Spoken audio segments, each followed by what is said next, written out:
Welcome now officially to week one of the course. Our topic for today is going to be what is terrorism? This is one of those topics that seems a little bit basic at first for a master's level course in terrorism, but it's actually one of the most difficult questions in all of terrorism.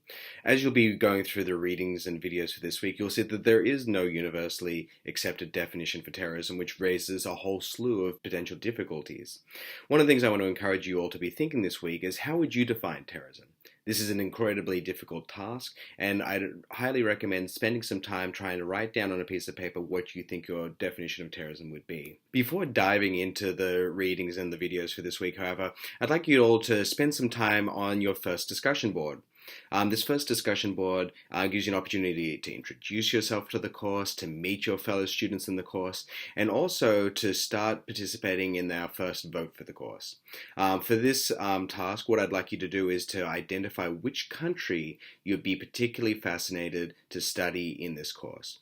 I've built into the structure of this course a week later in the semester where I don't have any plans for it at this point, because I want to give you all the opportunity to select a nation that we could study in greater depth. This is a big wide world, and one of the things that I've noticed in the past is that some countries are more fascinating than others and can yield more insights than others. So on that discussion board, if you could leave at the bottom the country that you'd like to focus on later in this semester, I'll design a week of the course around what you'd all like to see. Once that's out of the way and you turn to the material, you'll start to notice that some of the sources for this week have been designed to be particularly confronting.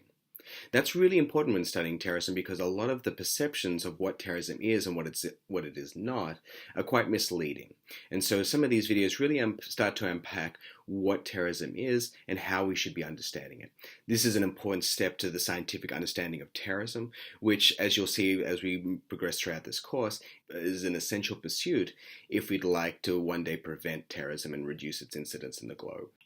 Once you've finished all of those readings, we'll then move into the first official discussion board for this course. We'll to discuss the origins of terrorism, how it's changed over time, and perhaps whether we're currently living in a new age of terrorism as well. These are quite challenging questions that you can go in a number of different directions with, and I wholly want to encourage that sort of approach to the final discussion board. Once that's done, you'll have your first quiz, and then we'll be all done for the week. To start the next week of the course, I'll be recording another video where I'll rehash some of the major ideas from the materials from this week, and to discuss some of the broad themes in the discussion board as well, and provide some more generalized feedback to you all. If you've got any questions though before then, let me know, and I hope you enjoy the first week of the course. Best of luck.